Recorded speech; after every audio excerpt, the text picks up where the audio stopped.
Hi, I'm Samantha Dewey, and I attend the beautiful University of Northwestern St. Paul, where I'm currently working on a double major in psychology and biblical studies.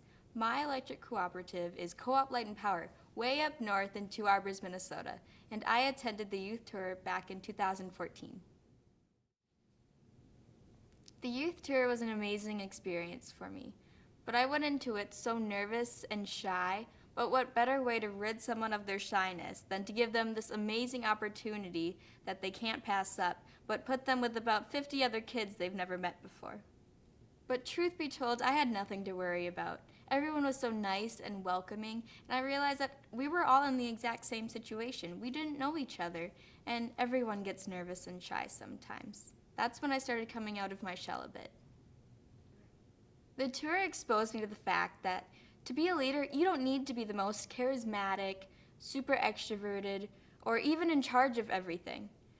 There are plenty of leaders who go without recognition or even without a title. This was great news for me because I always felt called to be a leader, but how can you be a leader when you're so soft-spoken and have a servant's heart? Don't get me wrong, I have participated in many leadership building activities and have held leadership roles. For example, in college, I am in the leadership development program, I play college soccer, and I am part of a campus ministry called Lift Up.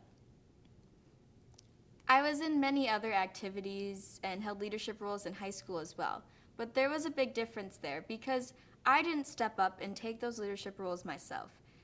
I was asked to take these roles by those around me because they saw the potential leader I could be, and they knew if I were to be given the role, I could step up and take it. Between the youth tour and my leadership development program, I've realized that this is one of the most necessary aspects to leadership. Servant-hearted leadership is necessary because you lead from behind and you help others succeed, and you lead not for a title or for self-esteem, but for the greater good. As former President Truman put it, it's amazing what you can accomplish if you do not care who gets the credit. I believe that is why I deserve this scholarship. I love people. I really do. Right now I'm in school studying psychology so I can go on to grad school and obtain my PhD in clinical psychology so I can dedicate my entire life to helping people, and I want to change the world. But I don't believe it's at that point where I can begin changing the world.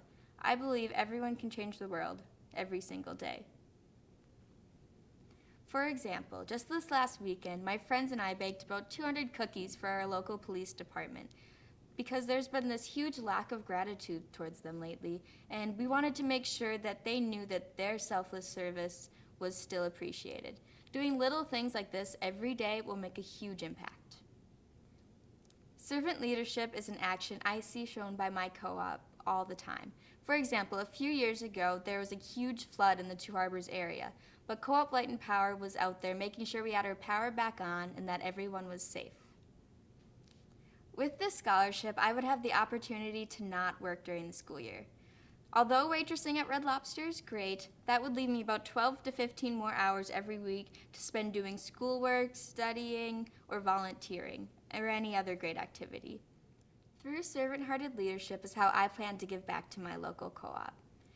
With helping people on a daily basis and through my career, I could be counseling those either in the local co-op or just those in the community, but this will create a more uplifting and positive environment, and that will cause people to be more grateful for the hard work that Co-op Light and Power does.